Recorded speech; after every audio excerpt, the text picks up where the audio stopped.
And here is the screen. Beauteous. Okay, today we're going to talk about wealth and money and substance, what they would call substance, and wealth and money, and how to find it, how to find the significator of substance in the chart.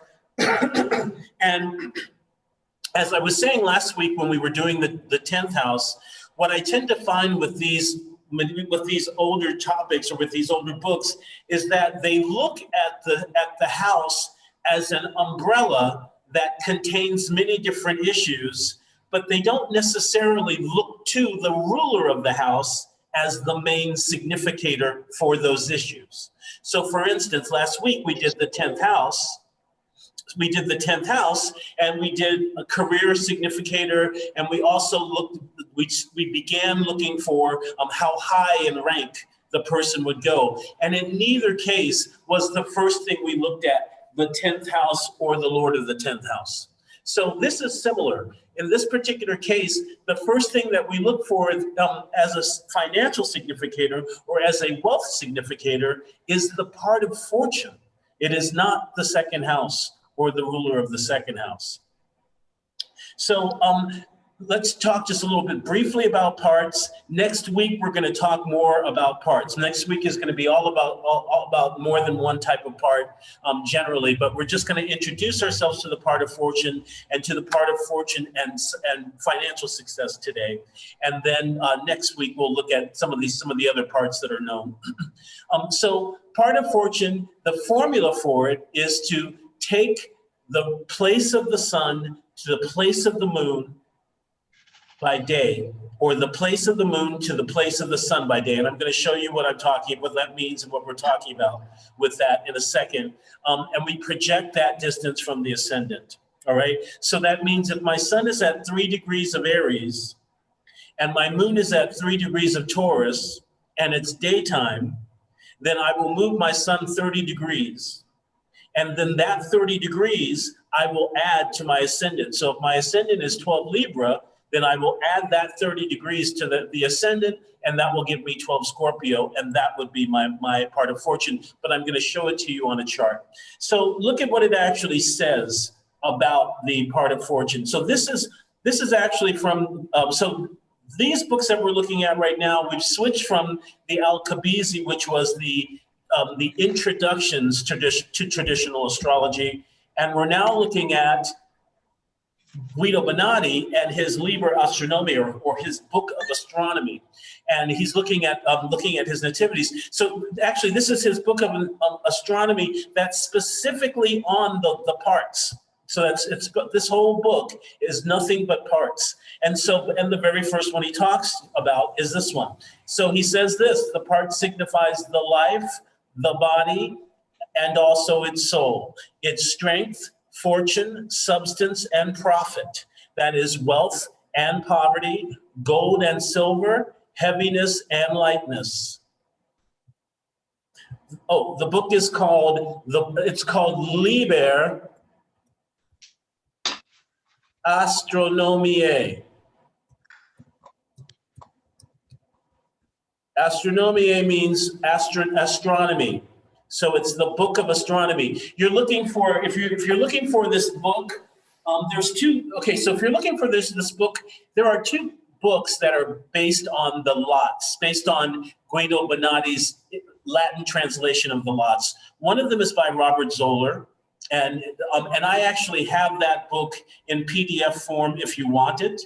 And then the other one, so the one is translated by Robert Zoller, and then the other one is translated by Benjamin Dykes. This one is from the Robert Zoller translation, which I've been using since the 90s. Okay, so look at all the things that the part of fortune represents. Now, we're not looking at the Hellenistic. Now, the part of fortune is kind of like Chiron. Okay, it's kind of like Chiron is now.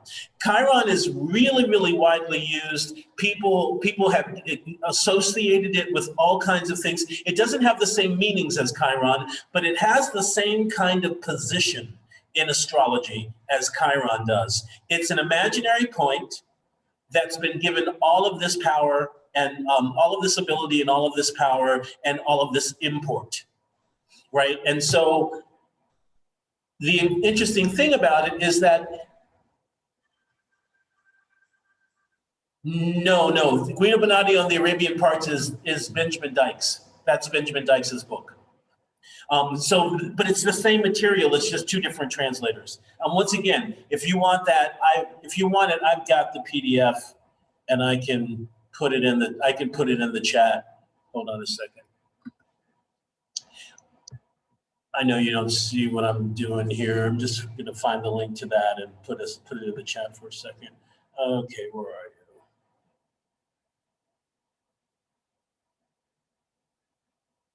There we are.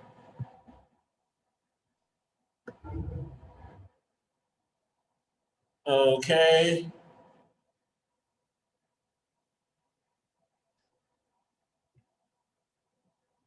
All right. So the book is in the chat. It's on a MediaFire link. It's in the chat. All right. That's the Robert Zoller translation. So look at all of those things.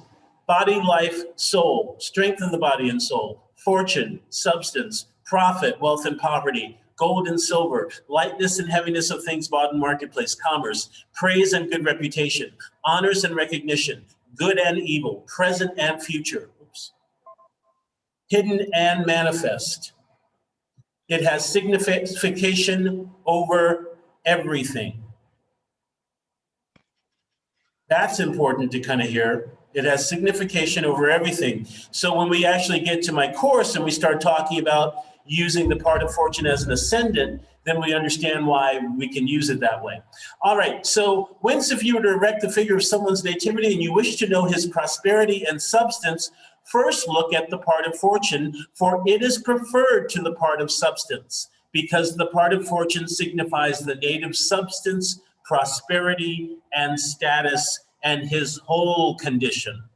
Indeed, the part of substance is attributed to riches alone. Okay, so the first thing we're going to do today is we're going to find out, most of you should either have a report with your part of fortunes on it, or you may even have the part of fortune on your chart, but we're going to find your part of fortune, and we're going to find your part of substance. And so I'm going to use, actually, before we go to Claire France's slide, I'm going to use a chart to show you how to find the part of fortune. Okay, so the part of fortune is also known as the part of the moon. And as a result, it basically uses, the whole thing behind parts is that you find two things that signify the thing you're talking about, and you subtract their distance from each other, and then you add that distance to the ascendant. That's what we always do. So as we can see here, the part of fortune here is in Capricorn, 21 degrees, 15 minutes of Capricorn, or 22, or in the 22nd degree of Capricorn. If you remember, 2101 to 2200 is the 22nd degree. This part of fortune is in the 22nd degree. We're looking at Judy Garland here. It's daytime, so we're going to start from the sun to the moon. So that's what we're doing. So from the sun to the moon, 18, so Gemini to Cancer is 30, to Leo is 60, to Virgo is 90, to Libra is 120, to Scorpio is 150, to Sagittarius is 180. The sun is at 18, the moon is at 29, that would be plus 11, or the sun is at 19, the moon is at 30. So that would be plus 11. So we're going to go 180 degrees plus 11. So 180 degrees from 10 Cancer is 10 Capricorn, plus 11 is 21 degrees of Capricorn. Okay, so what we did was we found the distance between the sun and the moon, and then we added that distance to the ascendant. So look at your chart right now. Come back to your chart right now, and something that might be useful is what I have here. Hold on a sec. Oh, this is where you actually, CF, if you wanted to put up your Oh, wait, in a second, actually. Okay, so look at what I have here. This is about the circle of the zodiac, and actually Claire France has something that we can look at that will show that to us. But each of the zodiac signs is basically a 30-degree area of space. Of course, it happens at exactly this moment, but this won't be happening for very long. And so, as you can see, Aries is the first 30 degrees. Taurus is the second 30 degrees. Gemini, the third. So Aries goes from 0 to 30. If I wanted to find Cancer, Cancer starts at 90 degrees and ends at 120 degrees. Leo starts at 120 and oh, now let's actually, Claire France, now go ahead and find your slide, because this will be much easier if you see it on this. If you see it on the, this will be much easier if you see it on the screen.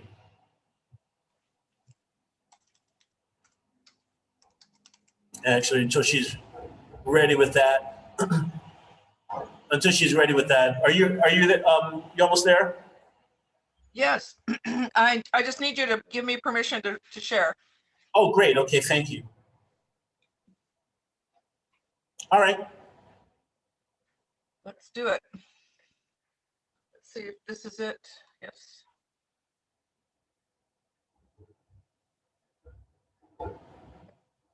Not going very fast. I don't know why. It's taking a second, so a little timer is on my, the little hourglass is still sitting there.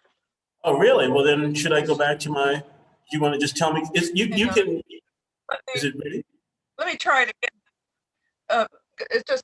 It's just hanging up for now. My computer is not happy. Hang on. Oh, okay. Okay, then I'll continue with that. Okay, so sure. Imagine, you tell me when you're ready. Imagine you have a circle. Okay, imagine a circle. Well, you don't have to imagine a circle. Imagine 30 degrees of space. Each zodiac sign is 30 degrees. So there is 360 degrees, which makes up a circle. It's divided by 12 signs, which makes up 30 degrees per sign. So what I have down here, underneath here, is I've got all of my planets and what they would be if I went, so 13 Pisces, as you can see, Pisces goes from 330 degrees to 360 degrees. 13 Pisces would be 343 degrees because that's 13 plus 330. Does that make sense? Every sign is 30 consecutive degrees. Aries is 0 to 30. Taurus is 30 to 60. Gemini is 60 to 90. Cancer is 90 to 120. Leo is 120 to 150. Virgo is 150 to 180. Libra is 180 to 210, et cetera, et cetera. So I know, for instance, Dawn has something in Pisces, or I think Anna might have, not Anna, but someone has something at 2 degrees of Pisces. I remember we were talking about this yesterday. That would be 332 degrees. Dawn, what's your degree of Jupiter in Pisces? I know you have Jupiter in Pisces in the 4th. It is, let me take a look. It's 16. Okay, so that would be 3. So that means your Jupiter is at 346 degrees. Why? Because Pisces starts at 330 degrees. Your Jupiter is at 16 Pisces, which means 346. Does that make sense? Okay, so stop me for questions now, if you have a question about this, because in a lot of cases, when we actually try to figure out, somebody's chart or our own charts, this can be an easy way to kind of figure it out. For instance, my moon is at 24 degrees of Aries, which is 24 degrees. My sun is at 11 degrees of Capricorn, which is at 281 degrees. Okay, so if you wanted to do subtraction and addition, you could do it that way. But I think the easiest way is let's see. Does anybody have their chart on an IMGUR link that they can put into the chat that I can use? I'm going to show once again with Judy Garland, but it would be also be useful to show for somebody else. Thank you, Diana. Oh, and Maria too. Great. Good.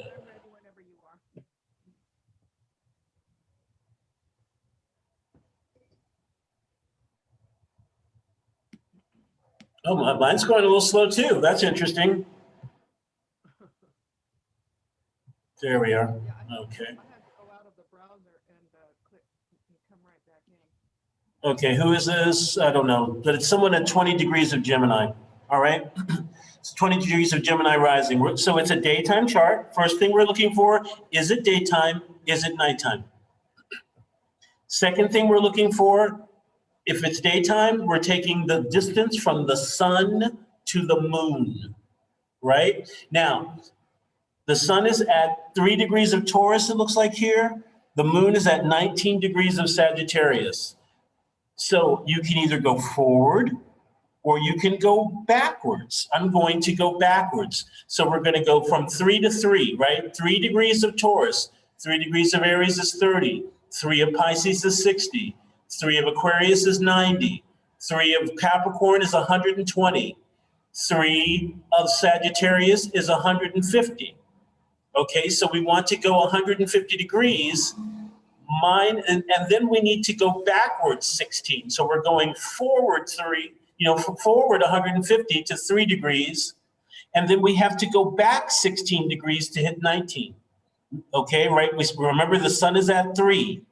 So 3 to 3 to 3 to 3 to 3 to 3. So 3 would be right around here, right? Here's the moon. So that means we have to go backwards 16 degrees to the moon. So that means we go 115 and then backwards. We go, I'm sorry, Bill, we're going backwards 150 and forward 16. Sorry about that in this case. Or we could go forward 210 and forward another 16. So I know that was probably strange, but let's stay with where we are. So that means we're going backwards 150 and back again another 16. So from Gemini now, 20 Gemini to 20 Taurus is 30, to 20 Aries is 60, to 20 Pisces is 90, to 20 Aquarius is 120, to 20 Capricorn is 150. So we found the 150. Now we have to go back 16, right? Because it's this way. We have to go back the way that we just came. So 20 is here. 20 plus 16 is 36. That would be 6 degrees of Aquarius. And there it is.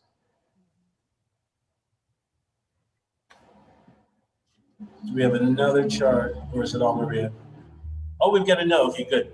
All right, let's look at this one. This is a nighttime chart. Good. All right, this is a nighttime chart, and it's a full moon. Okay, it's a full moon, so that immediately means 180 plus or minus something. The moon is at 19, the sun is at 21. That's 180 plus 2.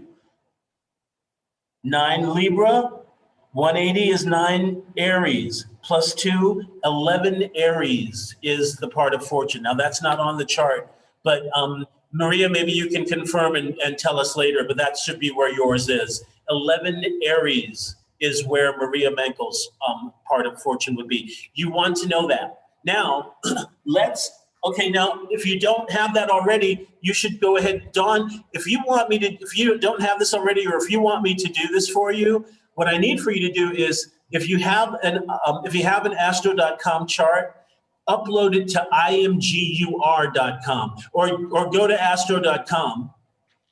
Okay. Or go to astro.com, create a chart for yourself. This is basically what I'm making everybody do.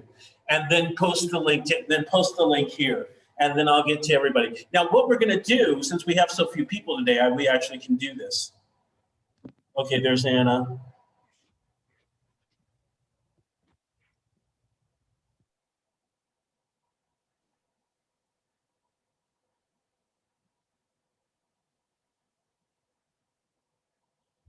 Okay, oh, wait, but I want this one. Can you see the Libra chart? Can you see the Libra rising chart? Yeah. Oh, thank you. Okay, good. All right, so what we're gonna do now is we're going to, okay, so we've just found her part of fortune. CF, I'm assuming, oh wait, maybe CF left. Oh, it looks like she did, so maybe she must be having problems with her computer. Okay, what we're gonna do now is we're gonna find the part of spirit.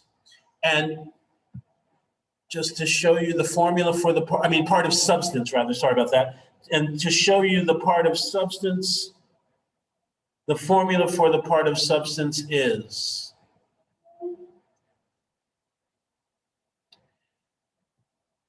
you're taking the ruler, thank you, Anna Louise.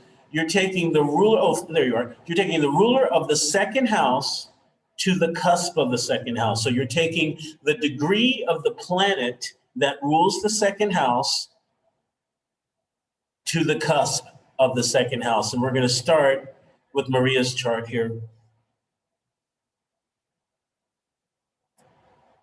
What the hell? What the hell is that? Okay, I still got it. Okay, so that chart, Dawn, needs to be uploaded to imgur.com and then send me the imgur.com link. Oh, no problem. It's just easier this way because then I only have one link to click on and I can go right to it, and it's just very simple.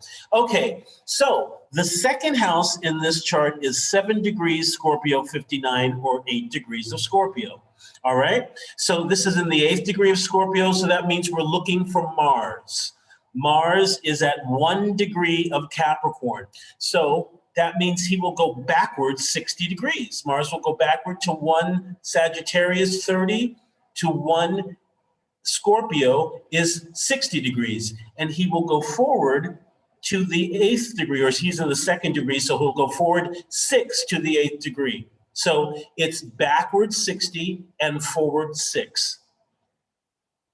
From Libra, from 9 Libra, back 30 is 9 Virgo, back 60 is, right, back 60 is 9 Leo, forward 6 or 10 Leo, 16 Leo is the substance. So write that down. So you should be writing down the part of fortune and the part of substance in the chart. I'm so glad because Layla just said the math nerd in her is crying with happiness, and I'm so glad because you know what? A lot of astrology is math. Astrology is really math. A lot of it is really math related. I mean, Claire France talks about how her first teacher, what she did was teach her how to erect the chart by hand, and that was one of the first things I learned how to do. And so much of it is math, and I'm glad to hear that somebody likes that aspect because a lot of people hate it the minute that the math starts getting in. Okay, we're going to do the same thing for this chart with the 20 degrees of Gemini. All right, so it looks like, what's the second? Okay, the degree, 11 degrees of Cancer is on the second house, meaning that we are moving the moon to the 11th degree of Cancer. The moon is right now at the 19th degree of Sagittarius. So to 19 Scorpio is 30, to 19 Libra is 60, to 19 Virgo is 90, to 19 Leo is 120, to 19 Cancer is 150. And then minus what? It's at 11? It's at 11, so minus 8. So it's back 150 and back another 8. So in this case, we do that with the ascendant. Taurus is 30. 20 Taurus is 30, 20 Aries is, 20 Aries is 60, 90, 120, 150, right? We're going back 150 and back another 6? Is that where we're 9? Back another 8. Was it 8? What, 10, 19 to 11 to 9, 11 to 20. Okay, 8. Okay, so then back another 8. So backwards 8 would take us to 12 degrees of Capricorn. All right, so we went to 120, and then we had to further go back another 8 degrees because that's what the moon did. It went back 150 degrees, and it had to further go back another 8 degrees to touch the degree of the moon, of the second house. Okay, so we've got a Leo part of fortune. Let's see how we got there. It's nighttime. The moon's at 22 degrees of Aquarius. The sun, 20 degrees of Aquarius. The sun is at 22 degrees of Taurus. Now, Aquarius and Taurus are at a 90-degree angle. We should know, that should be known. It's a square between Aquarius and Taurus. So this is a 90 degrees plus 2. So from the ascendant, which is at 5 degrees plus 2 is 7 degrees of Leo. There we are. Okay, now let's find the part of substance. Okay, so Mercury is the ruler, 7 degrees of Gemini.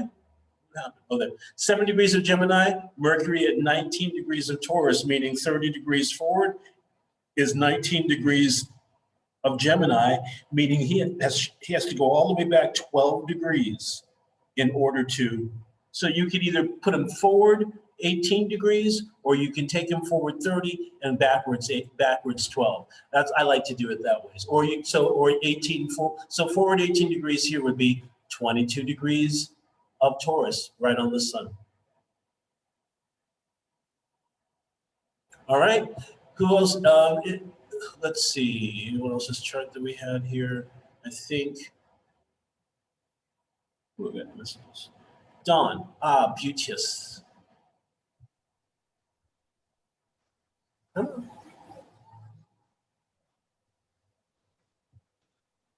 What the fuck? Okay, finally, okay.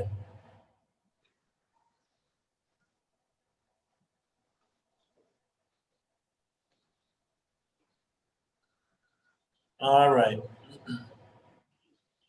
All right, it is daytime. So we're looking, and it's just past the full moon. All right, so we know 180 degrees away from Gemini would be 15 degrees of Sagittarius. So 210 degrees would be 15 degrees of Capricorn, minus 13, because here's the moon, minus 13.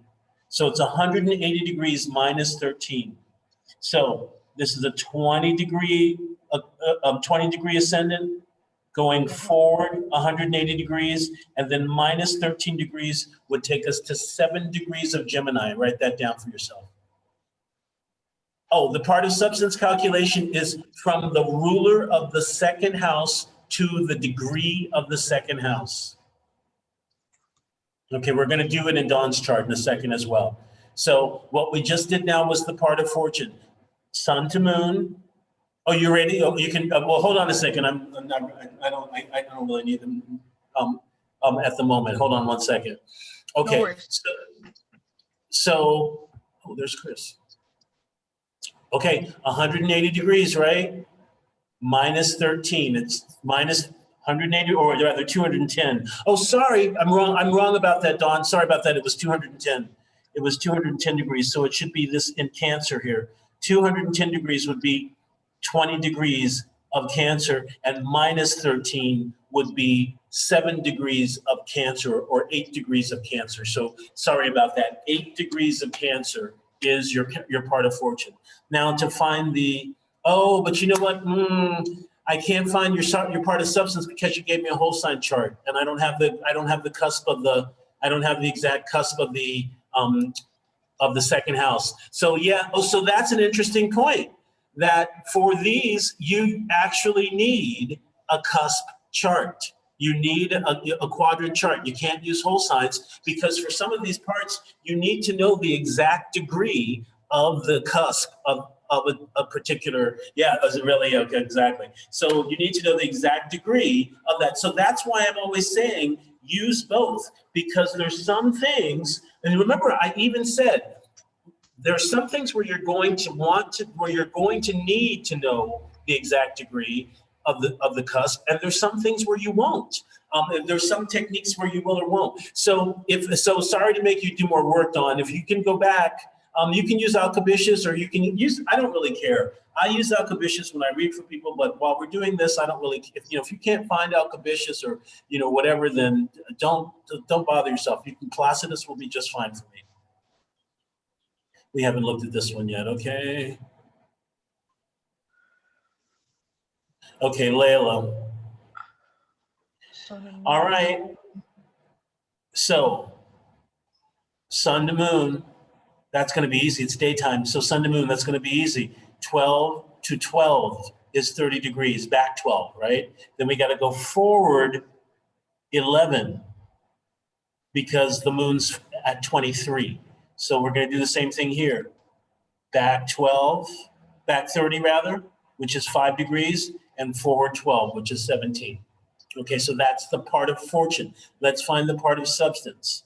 The part of substance from the second house ruler to the degree of the second house. 8 degrees of Taurus is on the cusp of the second, meaning Venus is the ruler. She's at 3 Sagittarius. That's another 150 degrees. And Sagittarius to Taurus is the second time we've done it. 150 degrees. She's at 3, it's at 8. Or she's at 4, it's at 8. So that's 150 plus 4. Going forward 150 plus 4. 150 from Aries, 30, 60, 90, 120, 150. 6 degrees of Aries is rising, plus 4. 10 degrees of Virgo is the substance of this chart, part of substance. 10 degrees of Virgo. Okay. Have I missed anyone? Oh, wait, is there a Victoria? Okay, I think I did miss Victoria, unless Victoria is the 20 degrees of Aries. Whoa, okay, no, I didn't get her. Okay. Everything but the part of fortune is in this chart. Let's see, okay, so.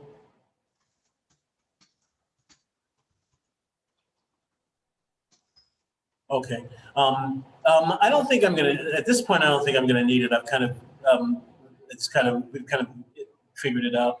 Okay, so it's nighttime. So that means we go moon. So did I make that clear? So let me make this absolutely clear. The reason I'm saying it's daytime, oh, it's nighttime, it's daytime, is because that affects where you start from. So if it were daytime, we would start from 25 Aquarius and go to 14 Scorpio.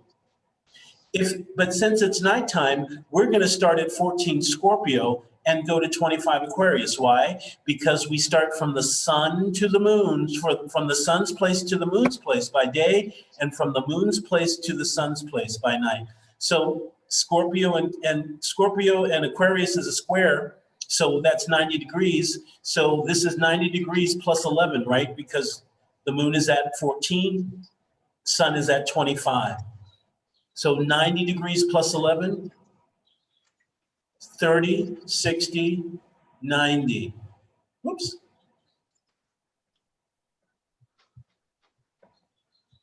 90. Plus, what did I say, 11? Yes, plus 11. 2 degrees of Capricorn plus 11 is 13 degrees of Aries. So your part of fortune is 13 Aries. Be sure to write these down because we're going to be using them later. Now, the substance. 1 degree of Aquarius. Saturn is the ruler of Aquarius. Where is he? There he is. 22 Libra. Now, 22 Libra and Aquarius are what? They are 120 degrees away from each other, right? Apart. So that means that we know that already, but we have to subtract 19 degrees because, we have to subtract 21 degrees because the actual cusp is at 1 degree. It's not at 22. So that's 120 minus 21. So what we do here is we're going forward. 120 degrees would be 1 Taurus. Back 10 would be 21 Taurus. Back another 10 would be 11 Taurus. Back 1 would be Aries. Back 10, so 10 Aries. Let me say that again. 120 from the ascendant is 1 degree of Taurus. Back 10 would be 21 degrees of Aries. Back another twin, which would be 20 degrees, is 11 degrees of Aries. And back 1 is 10 degrees of Aries. That would be the part of substance in this chart. Okay, so Part of substance, part of fortune. I think we have everybody's. Yes? But I've got one new message here. Oh, that's right. We weren't able to do Dawn's yet. Oh, Ashley. Hi, Ashley. Oop. Okay, another Gemini rising. Oh, this is right on my 7th house. Right on the, matter of fact, right on my Jupiter. And your Mercury. Right. And the Mercury on my Mercury. That's right. That's so funny. Yeah, that's funny. It's funny how many of you have chart factors that are right in kind of lockstep with mine. Okay. We get to see what you attract. Yes, we do. Right, like attracts like. Okay, so it's nighttime. So we're starting with the moon's position, and the moon is in Leo, and the sun is in Sagittarius. That's 120 degrees. But the sun is at 4 degrees, the moon is at 19, so we have to subtract 9 degrees from that. So 120 degrees from 24 Gemini is 20, or 25 Gemini is 25 Libra. And how many degrees are we going backwards? We're going back 9 degrees. Yes, we are. We're going back 9 degrees. So back, what did I say, 25? Back 9 degrees, 16 degrees of Libra is the part of fortune. So you should be doing Venusian stuff. You should be doing beauty and loving beauty or love or relationships or music or art or something. Yeah, jewelry. Yeah. Okay, and then definitely that's your path to fortune, sweetie. And then let's find the substance. Why did I say that? Because, and I didn't just say it because it was in Libra. I said it because it was Venus in Libra on the part of fortune in her own joy, right? The 5th house is the house of Venus's joy. This is a really, really powerful Venus. This is really, empowered Venus. I won't necessarily say powerful. I'll say empowered. Okay, Ashley. Hey there. Okay, continuing. Okay. So what degrees? 17 degrees of Cancer on the 2nd house. So we're taking the position of the moon to the 2nd house. Moon's in Leo. 2nd house is Cancer, so that's back 30 degrees and then forward 3. Back 30 degrees is 25 degrees of Taurus, forward 3, 28 degrees of Taurus. That's the part of substance. So once again, be sure to write these out. So be sure to, if I remember, what was it, 16 degrees or something like that of Libra for fortune, and then 28 degrees of Taurus. Have I missed anyone? Besides Dawn, who may be coming back at me with a chart with cusps on it. Okay, I'm glad we took this time to do that, because now we can get into the slides. Technique. No, that's what we were going to be using the slides for. No, we're going to get now to this. If you wish to know the prosperity and substance of the native, to the actual technique. Now, one of the things that I found really interesting about this is that what I found really interesting is before I discovered this technique, I had started this astrology study that most of you know, that I've talked about and most of you know about. And as a result, what we would do is we would kind of take the chart and we would look through the chart, and then I would ask all of these questions. And so I found a chart that it was Leo rising, so it had Virgo on the 2nd house cusp. So remember, the 2nd house is the house that deals with money and substance and all that stuff. So it had Virgo on the 2nd, but Mercury was in Pisces. And if you know, we've talked a lot about dignity, exaltation, detriment, and fall. And Pisces is the fall of Mercury.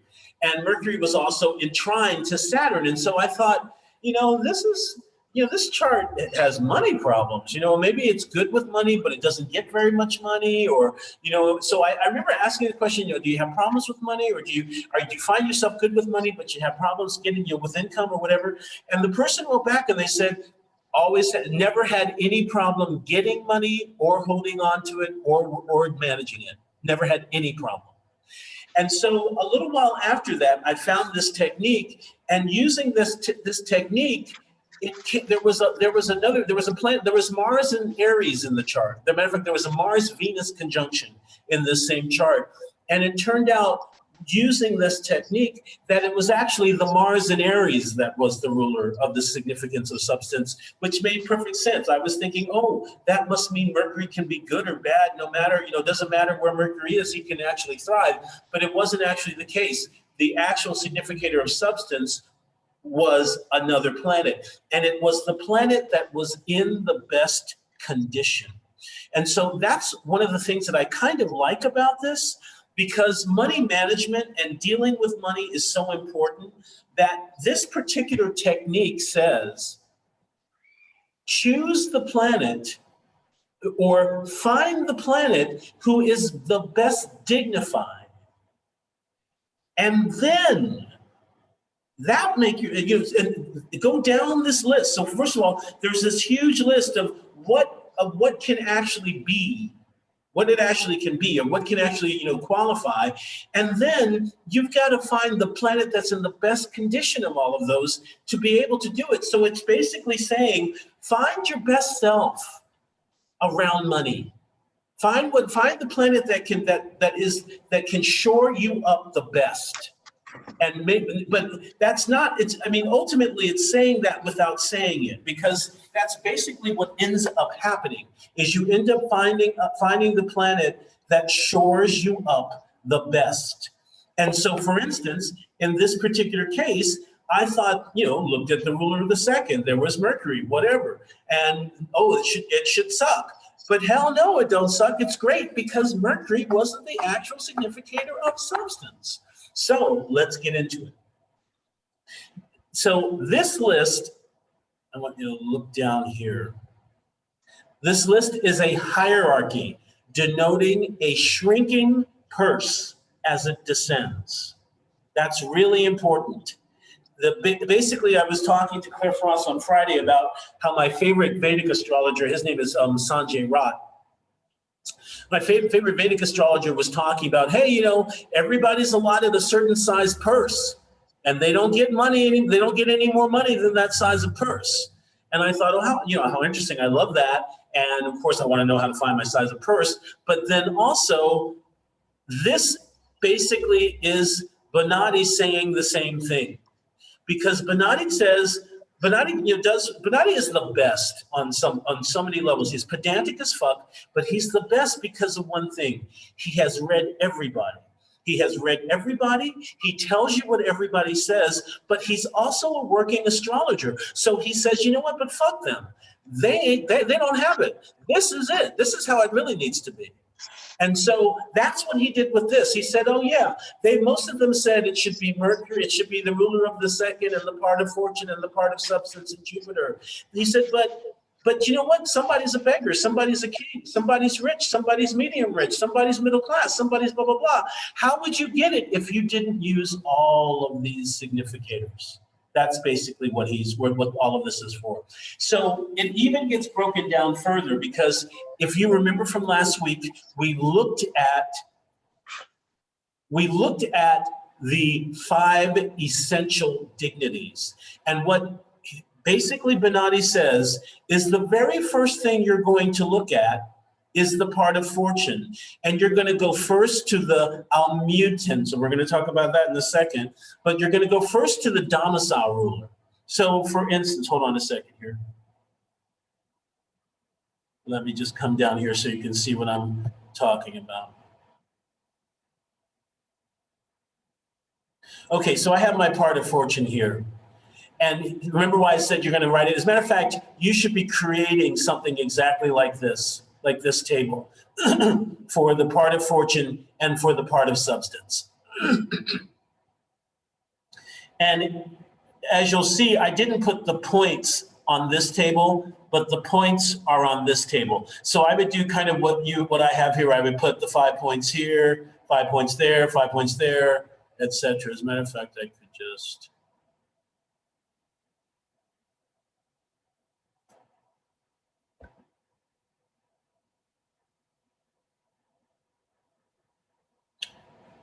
And so the domicile gets 5 points. The exaltation gets 4. The triplicity gets 3. We're going to go back over all of this stuff. The term gets 2. Because, Don's like, what the hell is he talking about? and 1 point.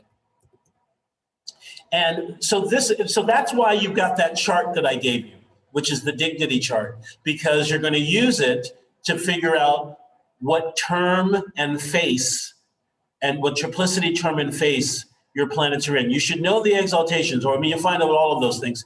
Does somebody else need the, oh, there's Dawn, yay. Okay, Dawn, thank you. I will get to you in 1 second. Perfect. And then we'll all be able to go to it. What about Chris? Chris, are you still here? Do you need me to go through your stuff as well? Okay, so as you can see, Mercury gets 5, this is Virgo. Mercury rules Virgo. Mercury, oh, let me see if I can find that. Hold on a second. There. We're talking about 11 degrees of Virgo. This is how to use this chart. So these are the signs. These are the planets that rule them by domicile. These are the planets who are their exaltation rulers. These are the 3 planets that are the triplicity rulers. These are the 5 terms, and a planet rules each term. And so you want to find the degree within that area, and then that will show you which planet. And these are the 3 decans, or the faces or decans. Okay, so we're looking at 11 degrees of Virgo. Here's Virgo, 5 degrees for Mercury. 5 points for Mercury for domicile, 4 degrees. Triplicity ruler of the sect, that's correct, Layla. 4 degrees for exaltation. It's nighttime, so I'm going to use the moon. We're going to come back to this. We're going to go back over it, I promise. I'm just going to just showing you for right now, because when we do, because what we're going to do is we're going to look at each planet. So we need to do, so actually, yeah, because we need to actually do, because remember what I said, what you would do is you would look at the part of fortune, and then you would look at each planet to see who's in better condition. So that means I have to look at Mercury, the moon, Venus, and Mercury, the moon, and Venus. Yes, Chris, please upload your chart again. Is that making sense to you guys, what I'm talking about?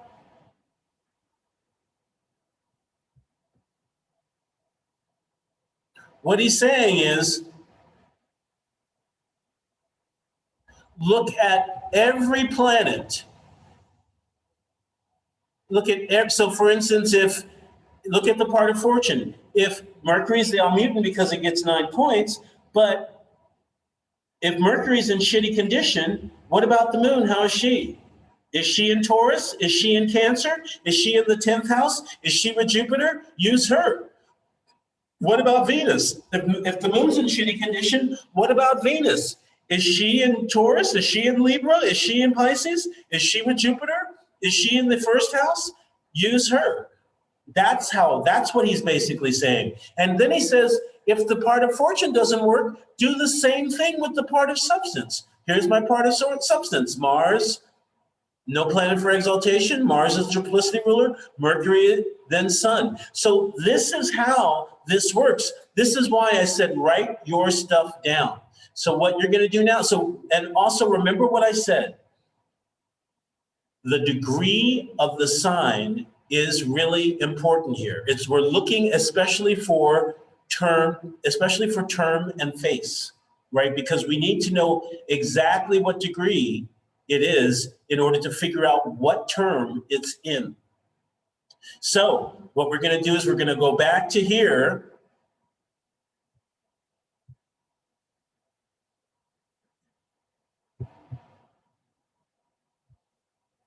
What I want everybody to do is write their part of fortune down in the chat for me with the degree. So write the degree of the part of fortune down in the chat.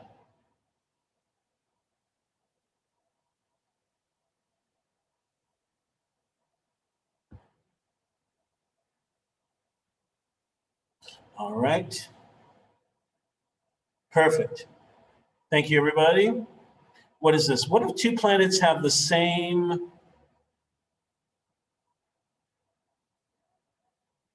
Shit. Hold on. What if two planets have the same points? I don't know what you're I don't know what that means. I don't know what that means. Oh, you mean what if two planets are conjunct or something like that? If two planets are conjunct, then that's just where it is. I don't know what that means, Layla. Give me a second. Hold that question. Give me a second, and then unmute yourself and ask me and tell me what you're talking about. Okay, I'm starting with Fatima. Capricorn. So Fatima, it's Saturn, Mars. Is it day? Oh shit! I need to know if it's day or night. If it's day, it's Venus. If it's night, it's Moon. I don't need to know. I'll just tell you. And then you're in the first term, which is Mercury's term. You're in the first face, which is Jupiter's face. Saturn, Mars, Venus, Mercury, Jupiter. I mean, Venus or Moon. Okay, so that's yours.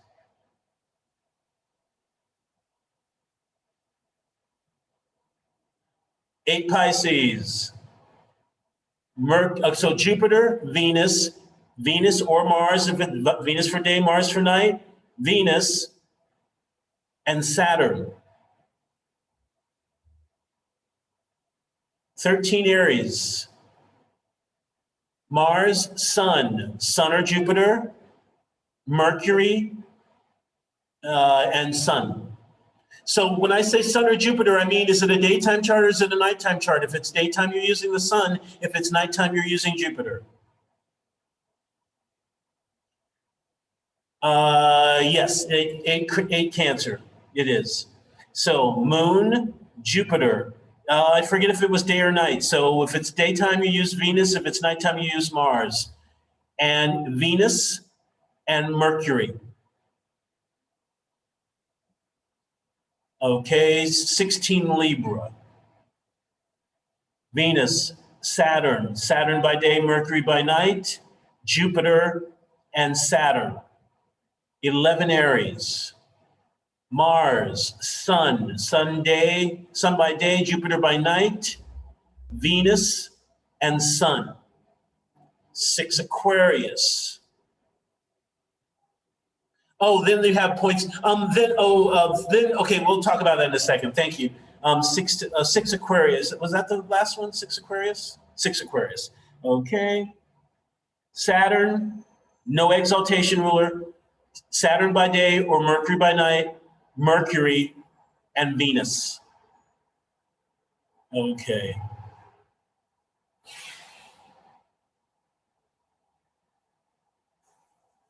Okay.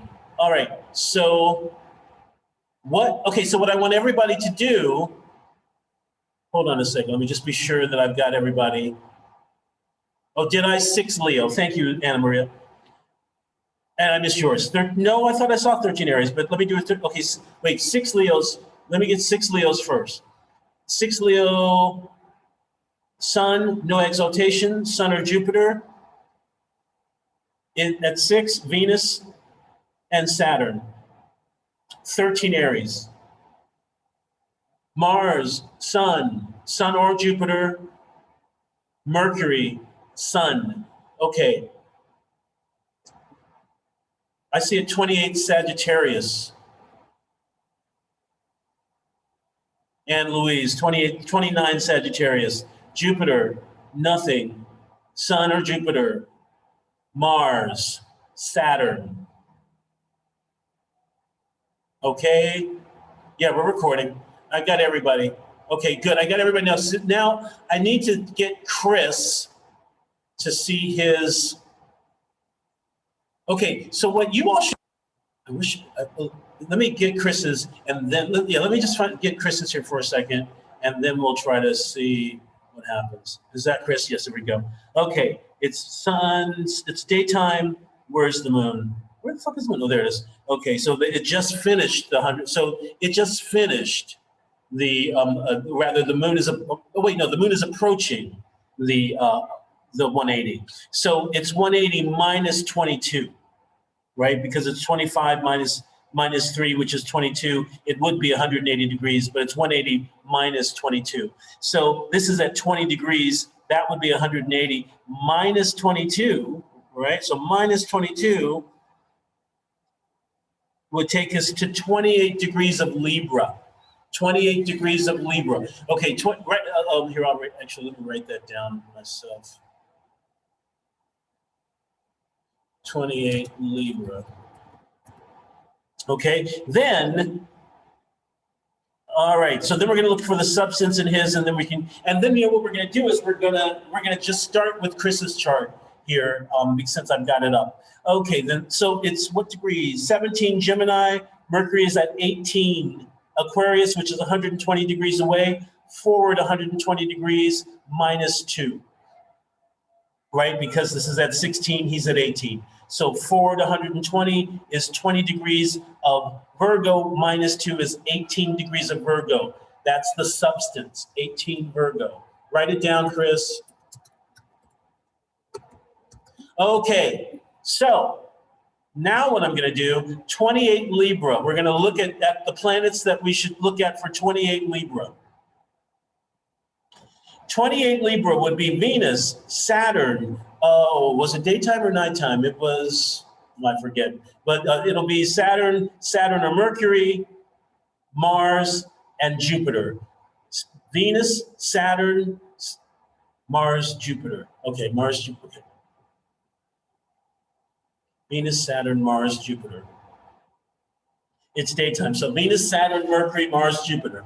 So what he says is, look at the part of fortune and look to see who is the best situated. Venus, Saturn, Mercury, Mars, Jupiter. Thank you very much.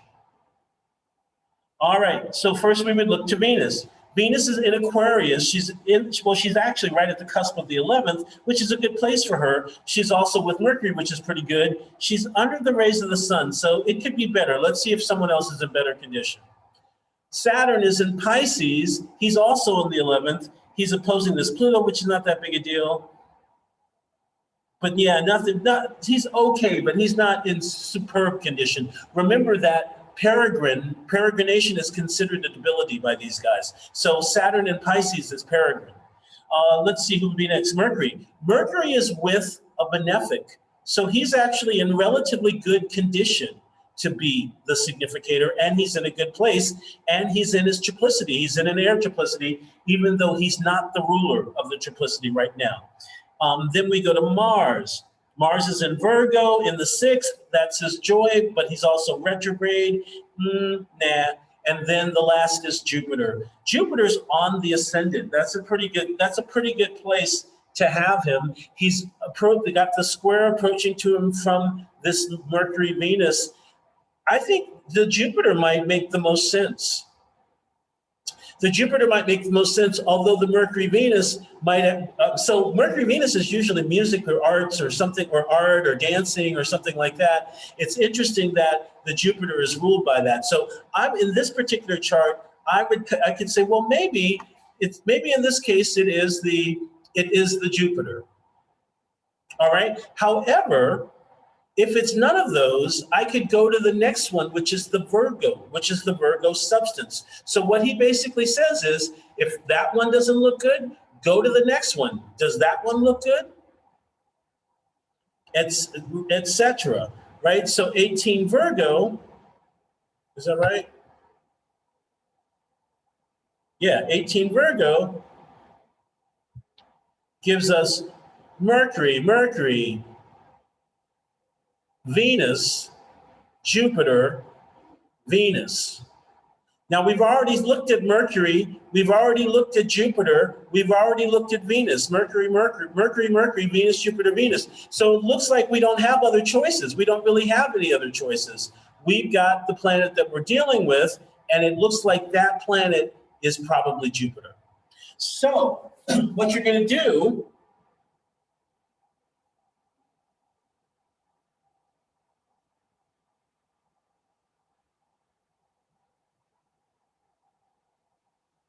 is you're going to make up a little chart like this one, and you're going to put all the planets in.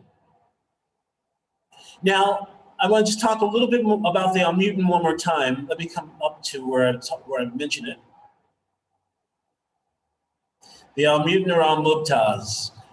So many of these words are Arabic words because Bonatti is one of the first to receive the Latinized translations of the Arabic, and to be reading these Arabic texts in Latin. And also he's writing in Latin himself. So Al-Muqtaz means the winner or the victorious one. And the Al-Mutin is the planet who has the highest essential dignity in any given degree of a sign.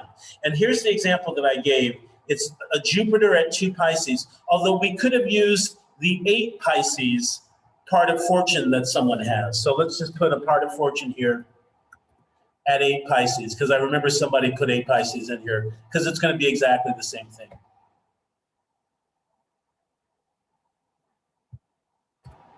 All right, so whoever's got the 8 Pisces, this would be your spread. Jupiter, Venus, Venus, Venus, Saturn. Now, Jupiter is the domicile ruler of Pisces. However, Venus is the exaltation ruler and the triplicity ruler and the term ruler, which means Jupiter gets 5, but Venus gets 4 plus 3 plus 2.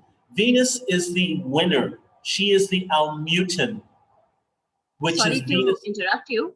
Yes, It's 18 Pisces. This was my chart and it's 18 Pisces, not 8 Pisces.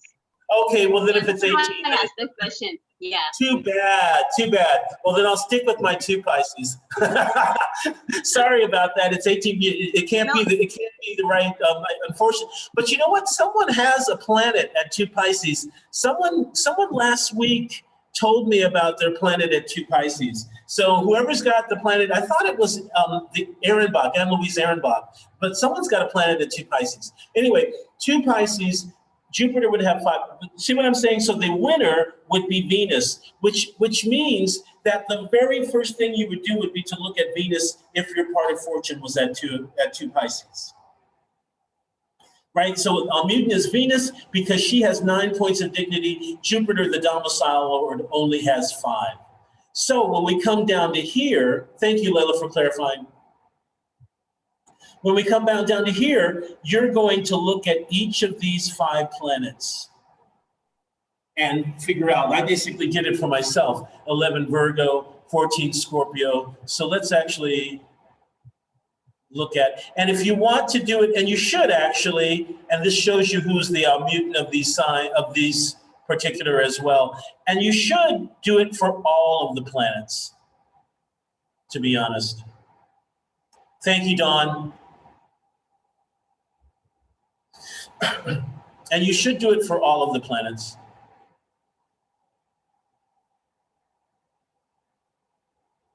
Okay, Dinah, did you put your chart up for me? Because I did everybody's part of fortune and substance. Do you have an IMGUR? Okay, here we go.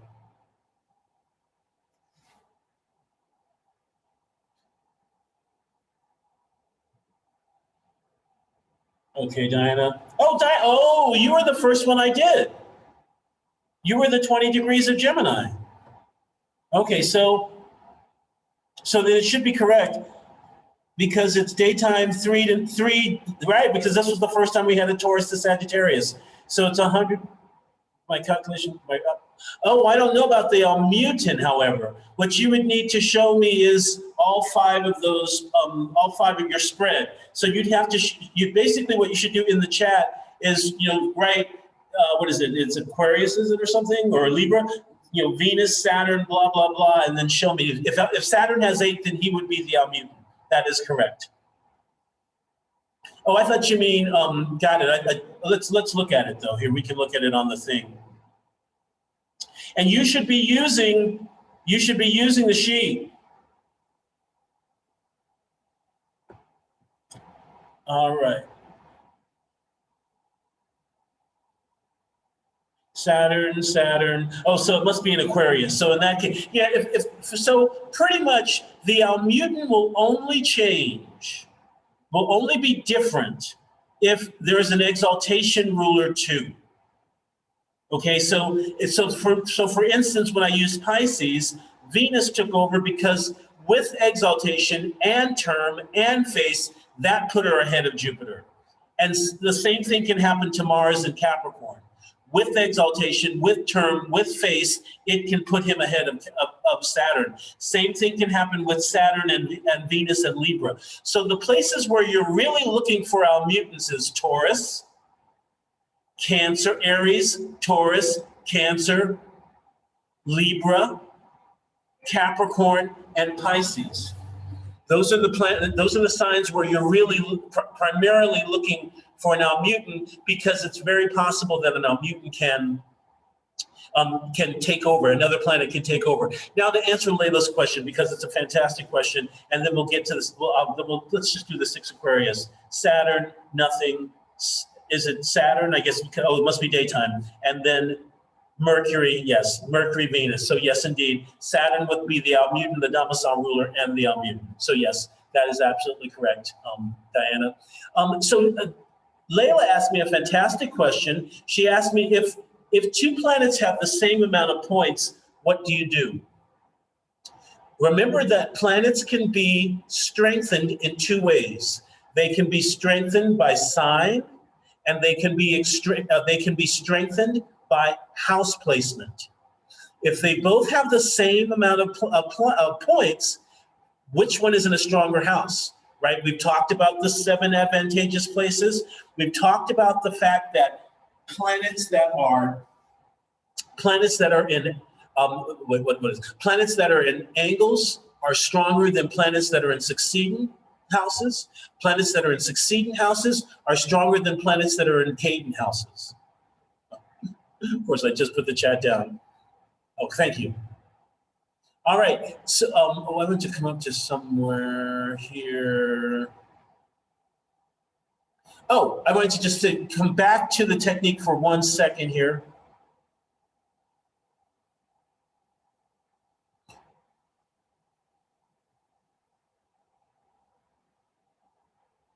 For more practical changes, oh, that's a great question. Well, not necessarily esoteric. As a matter of fact, not at all esoteric.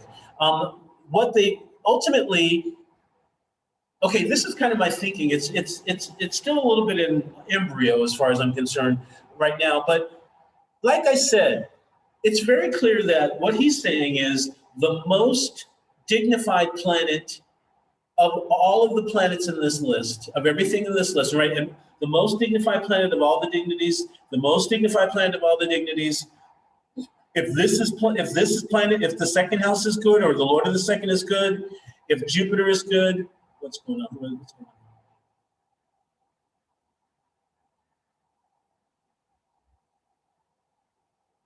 going on? Wait a second here. Wait. I've got 2 different questions going here. Let me answer one question. Okay, so what you would do is, what I'm saying is that he's saying, find the planet that's the strongest. Find the planets that's the strongest among everything. At some point, you start going, wait a second, oh, that planet's strongest. When do we come to that planet? You know, part of fortune doesn't have that planet in it of dignities. Then, oh, this planet part of substance, no, that one doesn't have it. Is it ruled in the second house or in the second house? Is it Jupiter? Is it the sun? Is it the moon? Is it etc.? When we get to that planet, he's basically saying, don't use the planets that are in fucked up condition. Use the planet that's in the best condition, because that planet can do the best. So ultimately, you want to follow the significations of that planet. So in your case, Chris, it would have been Jupiter, who's on the ascendant. So you would want to follow the significations of that planet and do that planet's significations as much as possible. Right, so you could do it ritually, esoterically, with talismans and that kind of stuff too. But ultimately, you want to, especially when it comes to making money, it would seem that the choice of what it is that you want to make money with should revolve around that planet. And that's actually the reason I was coming back to here before these questions came up. Hold on. So both Mercury and Jupiter are in detriment, but Mercury is in 9th and 6th, and Jupiter in 6th, and Mercury, no. If both Mercury and Jupiter are in detriment, then they can't. A planet in detriment or fall cannot actually function as an Almutant. I mean, it can be a domicile ruler because it obviously rules the domicile, but it's in a weakened state. It's an essential debility. So planets in essential debility aren't winners. They don't win, right? So what you would actually do is you would go to No, spiritual does not equal financial success at all. Thank you for asking that question. At all. As a matter of fact, that's one of the things I hate the most about New Age spirituality and prosperity gospel is that no, I'm not, because Jupiter isn't specifically the spiritual. Jupiter is faith, right? The sun is God. Jupiter is faith. Jupiter. The sun is religion. The sun is God. Jupiter is faith. Jupiter is clergy. Jupiter is churches. You see what I'm saying? There's a little bit of a different episcopes and bishops and stuff like that. That's Jupiter. But the sun is God. Right, Jupiter is higher knowledge and philosophy, but as far as like kind of this general kind of concept of spirituality, I would not say specifically Jupiter. Jupiter is ceremony. That's a good. Although strong high ritual is also solar too. So, but actually, the reason I came back to this is to answer your question on some level, Layla, which is the when and the how. Yes. Hey, God, thank you. You mentioned that the planets that are in detriment, they cannot be L-mutant, right? That's correct. But certain planets are in their detriment, but they also have dignity by face or by term. Okay, so then that means they're not fully in detriment. Yes. Right. So yeah. So that means so then you would be able to use that. Yes, and if they have same points, but they're both in their detriment, like in mutual reception, but one of them is in 9th house and the other is in 6th house. So we're going to use the one in the 9th house, right? Because the 9th house is better. What I would actually say is, do you have a planet in that list of planets that is in better condition than either of those? So you're talking about your part of fortune now or something like that, or what are you talking about? Yeah, I'm talking about my part of fortune at 18 Pisces, and it gives me Jupiter. Yeah, so it gives both Jupiter and Mercury 6 points. But wait, and what about Venus? Does she have? Where's your Venus? It's in triplicity. It's triplicity. It has 3 points. I would use the Venus instead. Okay. So even though they both have 6 points, but they are in detriment, so we're not going to use that. We're going to jump to Venus. Well, they don't have 6 points because they would have -5 points for detriment. So we haven't talked about. Oh yeah, the chart did not have that. Okay. Right. So we have not. So they don't have 6 points. They've got 1 point or 0 points, whatever. Yeah. So Okay. Thank you. Yeah, you're welcome. And for those of you for whom that was a little bit on the weird side, there are points, we add points for dignity, but we subtract points for debilities like detriment and fall. And so that's what she was talking about. Layla, thank you so much for bringing that up. Always your questions are so excellent. Magics. Is Zachariel the one for Jupiter? Maybe. Whoever's for Jupiter. So, Yeah, thanks. The questions are always excellent. Scoring system. This is the scoring system. Well, this is the scoring system for strength for essential and accidental dignity, period, mind you. But we're really just taking a portion of it, which is why I didn't talk about subtract if it's in detriment or blah, blah, blah, blah, blah. But of course this came up and I'm glad it did, because indeed you would, if just like a planet that's in domicile gets 5 points, it would lose 5 points if it's in detriment. So for instance, my Jupiter is in Gemini, it gets -5 points for being in Gemini, but it gets 2 points for being in term, right? Or whatever else. You see what I'm saying? So that's how it would kind of work out. Now, try to take some of this pointing stuff with a grain of salt on some level. It's useful when we come to things like this. It's not always useful when it comes to, I have 8 points, my Venus has 12 points or whatever. Great, okay, whatever, who cares? But I just don't want it to turn into, well, this is mine is bad and mine is good, and that the kind of bullshit that goes along with that. So I just, just kind of, you take this stuff around the points in stride, which is why I didn't do more around the points. Okay, so when? Oh wait, one more question. Yes, good. Yes, excellent. So this is, exactly. Okay, so when? So if you were here last week, we talked about the triplicities and we talked about the light in authority, right? We talked about the light and authority technique, which is the sun by day, the moon by night.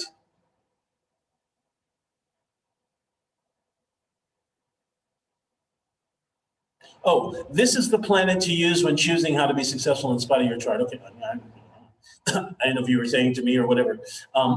Okay, so if you remember last week, what we did was, if it was a daytime chart, you looked at the element of the sign that the sun was in, and if you were working with the moon, you looked at the element of the sign that the moon was in. And then that element, because element means triplicity, triplicity means element, that element led you to 3 planets. Let's go back over that.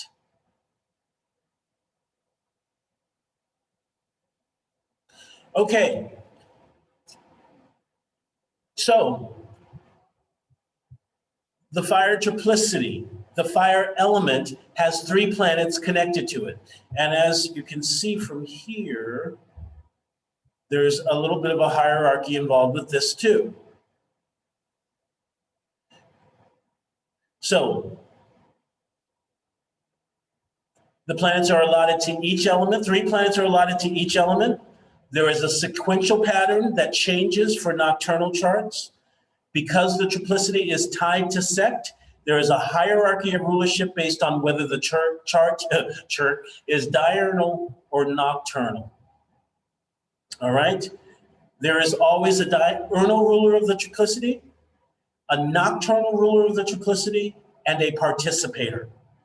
And these are the triplicity rulers of all of them. I'm not going to go over the day and the air and the night, all that stuff. Fire triplicity, the day ruler is Sun, Jupiter, Saturn. Earth, Venus, day, Moon, night, Mars, participating. Air, Saturn, day, Mercury, night, Jupiter, participating. Water, Venus, day, Mars, night, Moon, participating.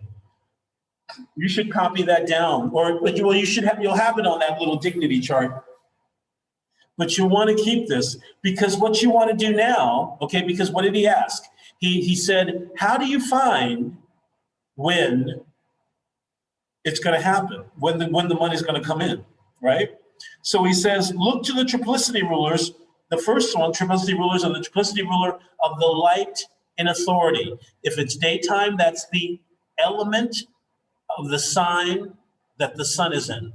If it's nighttime, it's the element of the sign that the moon is in, okay? If it is daytime, let's say it's daytime and my sun is in Aries, then the first 28 years of life would be ruled by the sun, the second 28 years of life would be ruled by Jupiter, and the third would be by Saturn. If it's nighttime and the moon is in Aries, the first triplicity ruler is Jupiter, and that would rule the first 28 years of life. The second triplicity ruler is the sun. That would rule the second 28 years of life. And the third always stays the same. So if it's nighttime, the sequence changes between the night ruler and the day ruler. And the day ruler goes first. So what you're going to do now is you're going to put into the chat the element that you're, so first of all, so you're going to give me 2 things. Is it daytime or nighttime? If it's daytime, you're going to give me the element that the sun is in. If it's nighttime, you're going to give me the element of the sign the moon is in. Put that in the chat.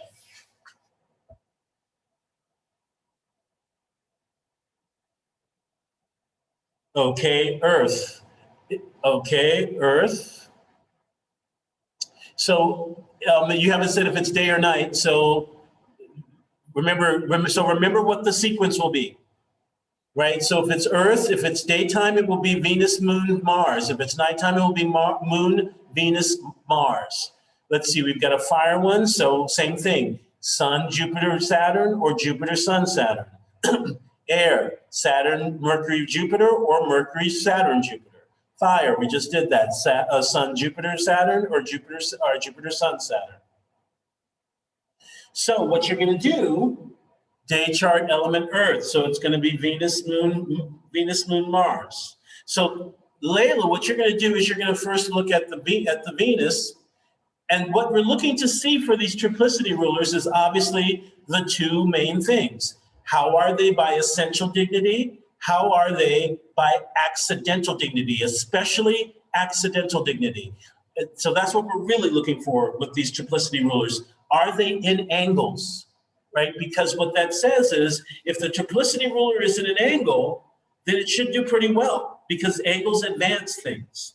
If it's in a succedent house, 2, 5, 8, 11, then it should be pretty good. Not as good as in an angle, but good. If it's in a cadent, then it won't be quite so good. But now here's the thing. If it's in an angle and it's in detriment or fall, that will just advance the negative aspects of it. So this is how these significators get mixed. Okay? Houses equal accidental dignity. Angles are 1, 4, 7, and 10. Cadent is 3, 6, 9, and 12. That needs to be memorized too. Because everything really around early Western astrology, traditional astrology, is around where is everything? Where by house are things? And are they put in a position to advance themselves or not? Can the planet, and the only places that they believe that the planets can be advanced is through the angles and the succeeding houses, but especially through the angles. So what he's saying is in Layla's case, it's daytime. If let's say the first 28 years of life, let's say, we know it's in triplicity, but let's say the Venus were in Virgo and she were retrograde and she were in the 3rd house, we could pretty much say that that's going to be not such an enjoyable part of life. But let's say the moon is in Cancer in the 10th, then we could say the second 28 years of life would be pretty good. And then let's say Mars is in Capricorn in the 4th. We could also say that would also be a good time of life, right? So that's how that works. Then the other thing that he said is look for the element of the sign the part of fortune is in and find those triplicity rulers. Hey, join the club, Layla. My detriment or peregrine. I'm the same thing. I'm detriment. Everything in my chart is detriment or peregrine. So now put into the chat the element of the sign that the part of fortune is in, and day or night.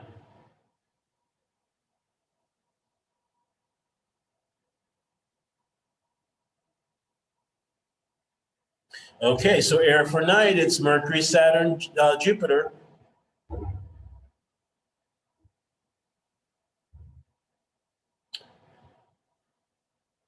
Okay, day water. So for day for water would be Venus, Mars, Moon.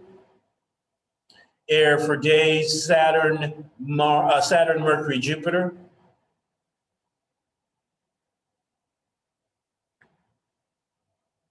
Night fire, Jupiter, Sun, Saturn.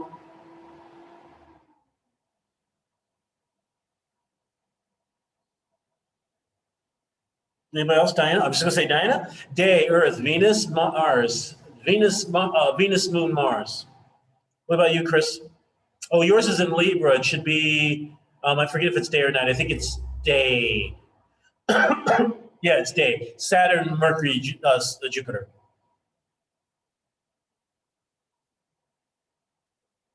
Okay, now do the same thing with the part of substance. What is the element that the part of day? So no, air. Yeah, so it's day and air, Chris. So that would be Saturn, Mercury, Jupiter. So now do the same thing. So now we would do the same thing. Look to see where they are, where those 3 planets are in the chart. Are any of them in angles?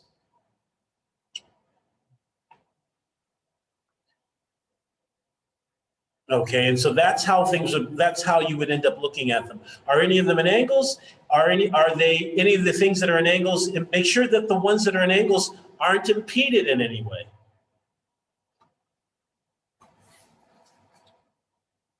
And so we're gonna talk about impediment in a second. But next, let's move to substance. Okay, Earth Day for substance. So that's Venus, Moon, Mars. And so for substance, do the same thing for substance. So your night in Earth. So that's Moon, Venus, Mars.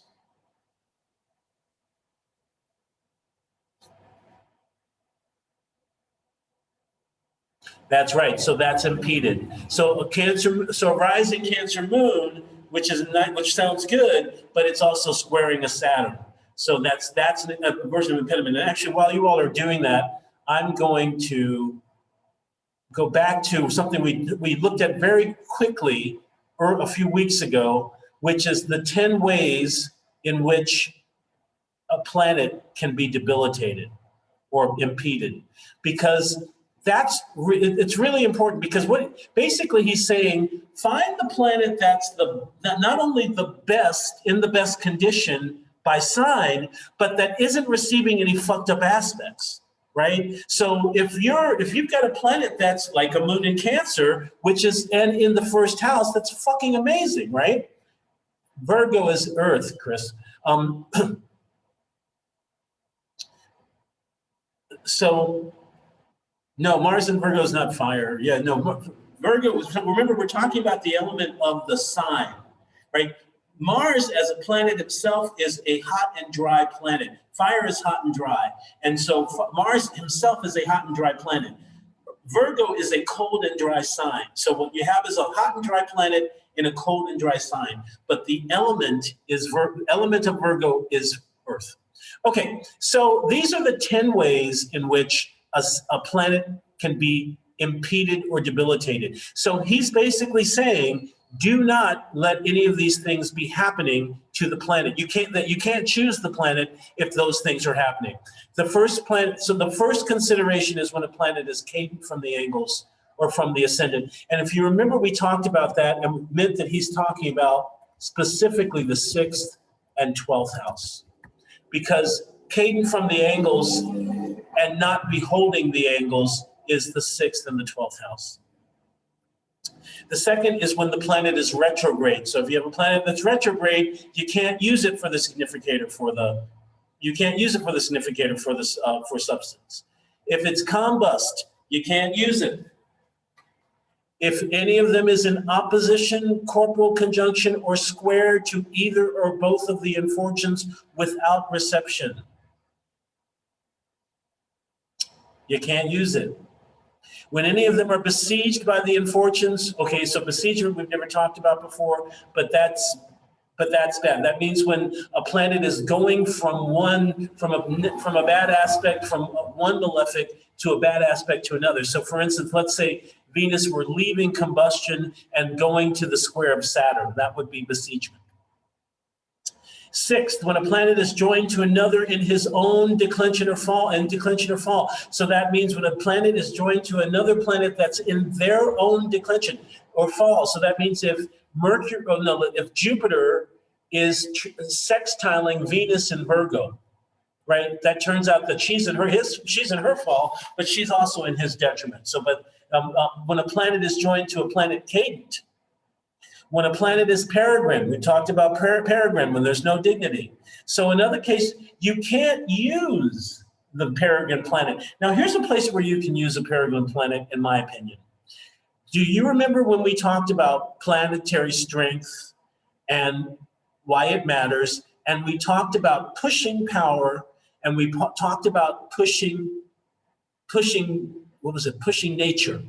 Pushing power is when a planet is applying to the planet that owns the sign that it is in. So I have this in my chart. My sun is at 11 Capricorn. It's applying to Saturn at 13 Pisces. Saturn is the ruler of Capricorn. Sun has pushing power. It's pushing the planet, it's pushing Saturn's power to it. That my sun can be used, even though it's peregrine, my sun can be used as a substance, as that kind of. So that's why these things of with reception. When we talked about aspects, we talked about reception, and that's one of the reasons why is everything is about What kind of reception? What's going on with what's the relationship of the signs between the planets? If Jupiter and Venus are trining each other, and Jupiter is in Taurus and Venus is in Virgo, then that's a weird reception, right? Jupiter is giving her sign, but she's giving him his detriment. That's how we need to kind of be looking at a lot of these things. Okay, so when a planet is peregrine, when a planet is with the head or tail of the dragon, that's an impediment. When the planet weakens itself by being either feral, which means it's not receiving any aspects, and it's not in reception. Or when it's in the seventh from its own, so when it's in detriment or fall. Okay, so that's why, for instance, what looks like a perfectly good moon in Cancer in the first house can't really be used, because we could use it, and then, but what would happen is it would constellate the Moon-Saturn square every time we used it.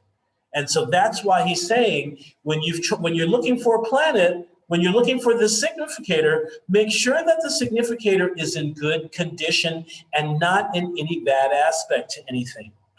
Not involved in any screwed up aspect. And so that's what he's saying when he's saying, look at the five planets that rule this sign. Look at the 5 planets that rule this sign. Look at the planet that rules the second house. Oh, okay. So let's see, we got a thing here. When I arrive at the dance club,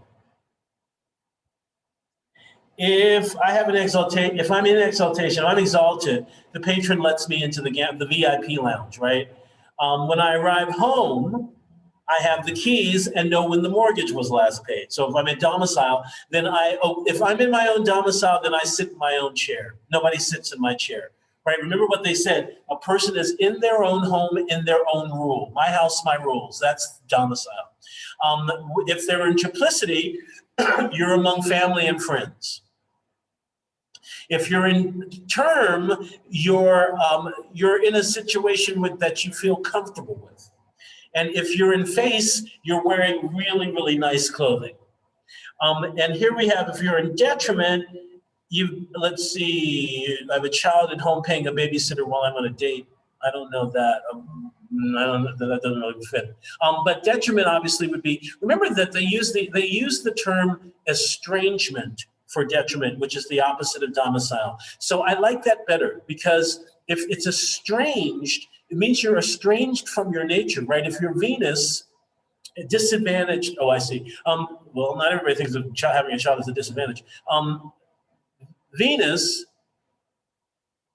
oh, I lost my point. Anyway, but okay, so moving on. The second house, the Lord of the second and the planets in the second, we want to make sure they're in good condition, nothing screwed up. Jupiter, the sun, the moon, and he's basically saying, hey, if that's in fucked up condition, go to this one. If Jupiter's in screwed up condition, use the sun by day and the moon by night. If that doesn't work, so we've looked at 5 planets here. We've looked at 5 planets there. We've looked at possibly 3 planets here. I mean, it could be more than 3 if there are more planets in the second. We've looked at now, 6 planets, 7 planets, 8 planets. We're just moving on. So at this point, you can see that if there are no planets that are in really good condition, then the purse is not particularly large. Now, there are artificial ways in which the purse can be enlarged. And one of these planets can be on Regulus or on a fixed star, on a really major fixed star. Right? One of these planets that's in, for instance, Layla, you were talking about stuff being in detriment. Maybe somebody has something in detriment, but it's conjunct the ruler of that. So maybe somebody has Venus in Virgo, but Mercury is there with her. Right? So there are ways that we can find kind of exceptions to this rule.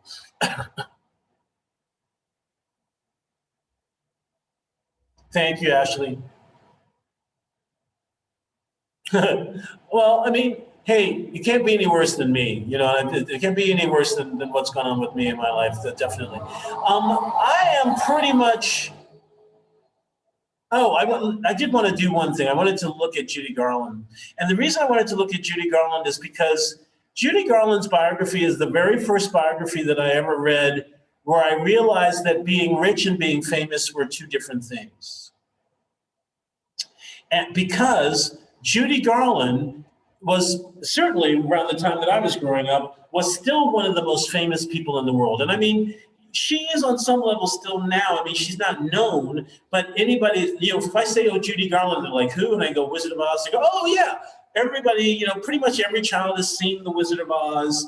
And as a result, if I say Dorothy and the Wizard of Oz, they'll go, oh, that's Judy Garland. But think back before the turn of the 21st century, everybody knew who Judy Garland was. Wizard of Oz was one of the most popular and well-known movies in the world. And, you know, Judy Garland had died 3 years after I was born. Her daughter, Liza Minnelli, was still huge when I was a teenager. And, you know, so Judy Garland was a huge, huge, huge, huge, huge cultural phenomenon. And one of the most famous people, one of the most recognizable and famous people and celebrated people in the world. And so, but when I read her biography, Judy Garland had major money problems. So much so, she had creditors hounding her all the time. She had this huge drug habit, so she was spending it on drugs. She had creditors hounding her all the time. She was in such bad, and then also she was in such, you know, her behavior because of her drug usage was so bad that she was becoming more and more unreliable in her concert career because she'd been kicked off. So she had been kicked off the MGM studio, out of MGM, started a whole second career as a concert artist. That started going to shit. Her second husband sold her contract to somebody else for $1. I mean, seriously squalid, like a really, really squalid life of like fronting, you know, of fronting fame, but basically squandering her money, burning through her money and squandering through it. So it made me think, okay, now, so well, what is the difference between, who's the significator? So who's the significator of substance, and who's the significator of the you know, well, how do we know that this is fucked up? So here's the part of fortune, the first thing we look at, it's in Capricorn. There's Saturn at 0 degrees of Libra, exalted with Jupiter. That's the significator. So immediately it became clear to me, it started becoming clear like it did with that other chart, that wait a minute, the second house ruler might not be talking about how much money you have. It might actually be talking about what your karma with money is, what the money cycle is. And so I said, okay, so that's the significator. A lot of money should come into this person, right? It's the domicile ruler of the part of fortune, and it's exalted, and it's with a benefic. That's really, really good. No other, you know, that's as good as it can get. I mean, it is with the head of the dragon, and maybe that's part of the weirdness, craziness. Maybe that's where some of this craziness comes from. But it is, that's the one thing about it. But aside from that, you've got this Jupiter-Saturn conjunction, which is fantastic. Then I said, well, let's look at the second house.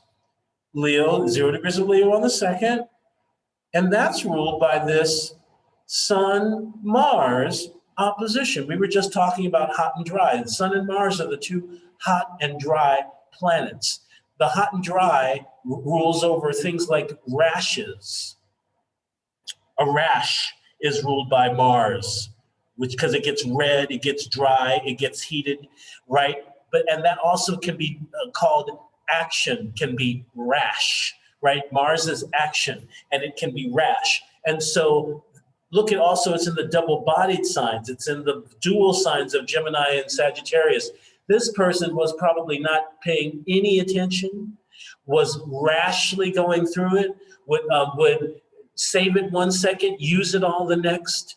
But this rashness, this headlong rashness, and this, I mean, and this is can be catastrophic, Sun-Mars opposition, right? There can certainly lead to catastrophe. And an opposition is not an enjoyable, not supposed to necessarily be an enjoyable experience. So this Sun-Mars as the ruler of the second house shows the trauma around the money life, whereas the Significator shows how much money was able to come in, shows the size of the purse. So that was the first thing that I kind of wanted to, that was the thing I wanted to kind of show. So like I'm saying, so this is, once again, this is mostly my belief or my theory that I would work with ill-repute, gossip, and hidden enemies along with the infirmities. Oh, ill-repute, gossip, and hidden enemies along with infirmities, Sun, Mars opposition. The interesting thing is, you know, what's interesting to me is that, and it might actually have a racial component to it, to be honest with you, but actually it doesn't maybe have a racial component, it has a different component. I always wondered why Billie Holiday was always known as a junkie, right? So Billie Holiday and Judy Garland are the two great drug addict singers of the 20th century, right? The female singers, you know, of that time period. And so, but Billie Holiday always, you'd ask any adult when I was younger, oh, junkie, lesbian, blah, blah, blah. They always talked shit about Billie Holiday and always talked about the heroin. Judy Garland, they never said a word about it. Like I said, it wasn't until I read this biography, I had no idea that Judy Garland had even been a drug addict. So I don't know about ill repute or gossip. I mean, it looks like they kept a lot of that stuff under wraps. For those of you who might be older than me, maybe you remember hearing that. I'd love to know it, because maybe you might remember hearing gossip around about Judy Garland, or in general, you might not even have needed to see it, because you could see her demise with each performance. You could see her, oh, she's up, oh, she's down, oh, she's fat again, oh, she's skinny as a rail, oh my God, she can barely hold a tune, oh my God, listen to her belt. It was always, after 1961, after 1958, 59, 61, it was always like that until she died in 1969. And she was like 80 pounds. She looked like she was 70, right? So I like to use charts of people we've never used among our peers and by Hedda Hopper, yes, and that would make sense. So among our peers and that kind of Neptune and the malefic second too, yeah. Yeah, and so I always think of Neptune in the second as a leak in the funds. Or hiding it from ourselves. You know, we don't even want to look. Don't tell me how much it is. I don't care. Just pay the bill. You know, like I mean, I've done that sometimes. Like, and that's how you know sometimes you have Neptune in the second. I mean, is that the bill comes and you don't even look. You just give them money. You know, that's Neptune in the second. You know, that kind of thing. I want to open it to questions now. I'm pretty much done with the last week. I stuffed us like a sausage. So this week I thought I would be a little bit lighter. And I would, you know, kind of just relax, give us a little bit of breathing room, because we still learned a lot of stuff. Oh, I mean, do we need them? I don't think we do, but if you want to. Yeah, I mean, you can share the screen.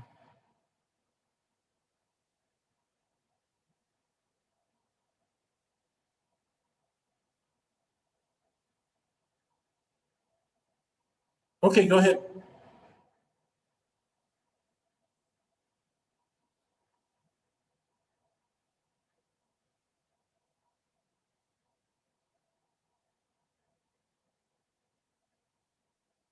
No more questions? Does everybody feel like they understood what we did today?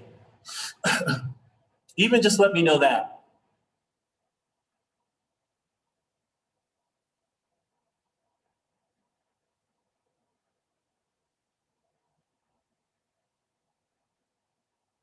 Okay, this is the. Okay, go ahead. Oh, we can't hear you though. Do you want me to talk, or are you going to talk, or?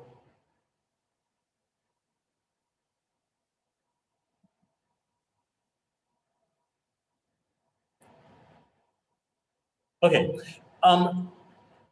So this is the slide. we can see what you're saying. God damn it. You may go ahead and just.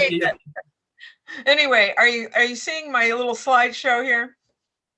We're seeing the circle with the moon. Yeah, so that's got the moon on it. Oops, what happened? I don't know. I don't know. All right. I need to come back and try to control this thing. Okay, here we go. All right. Anytime you want to, I'll just change the slide. But this one is simply showing the ruler of the second is at 3 degrees of Cancer. Okay, and then you can move that to the degree of this. Of the And second. then we can move it 20 degrees.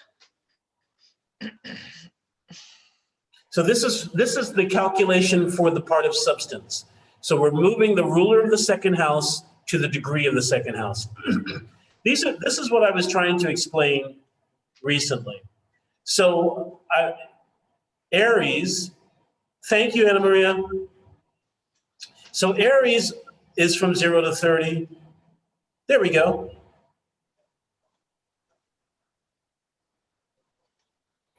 So that's a visual of what I was talking about earlier.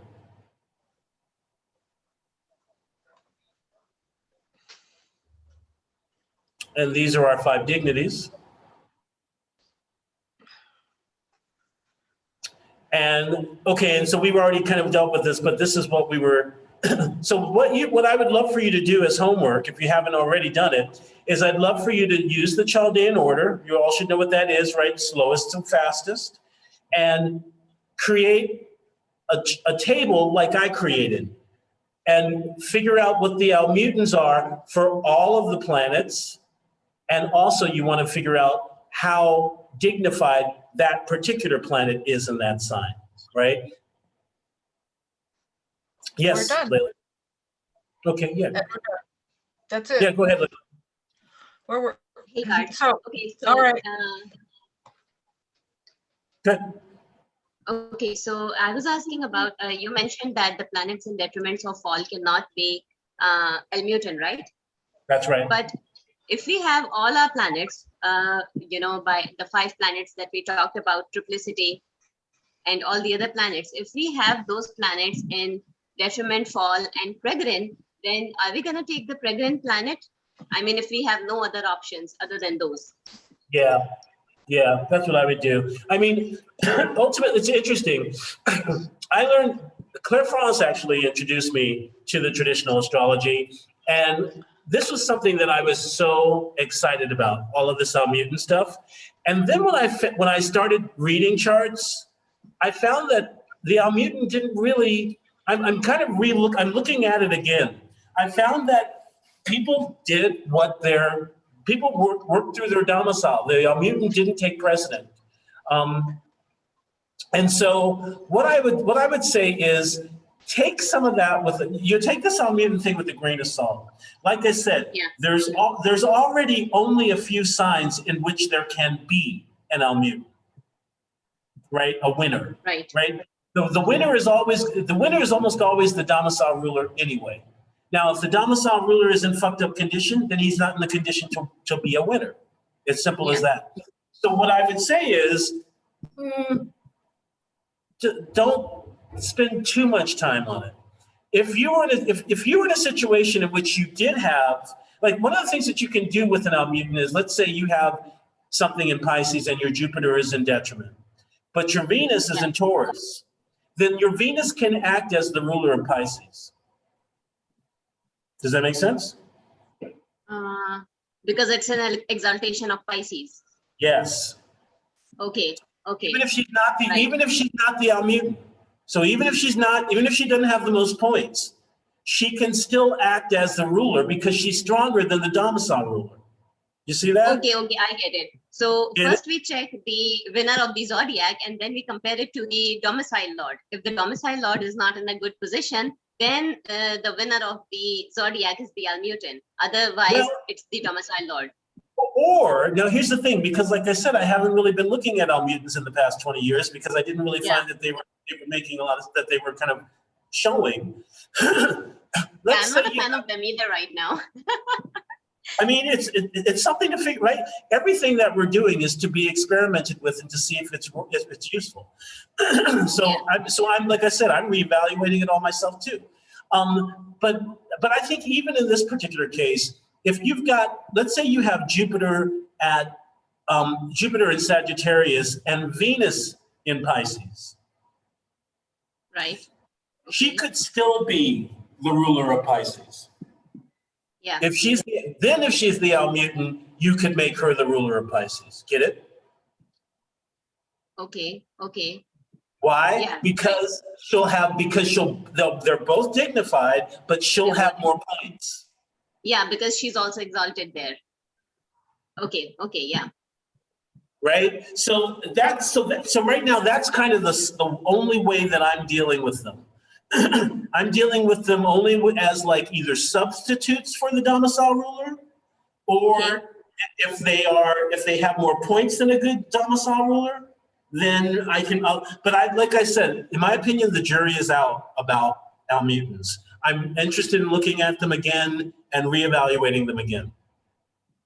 It says useful for the discipline of evaluation of each scoring for each planet. We must go to the extent of this exercise to demonstrate understanding and increase its perception, no matter if the Almutan is useful as a concept. Yeah, so it really is about using all of this. I think we can say that about everything that we've been doing over the past 12 weeks or whatever, is that everything that we're doing is up for, I mean, I've shown you as much as I can examples of where this stuff hits. Right? But when we don't know if it hits or not, we should be, the spirit of inquiry should lead us.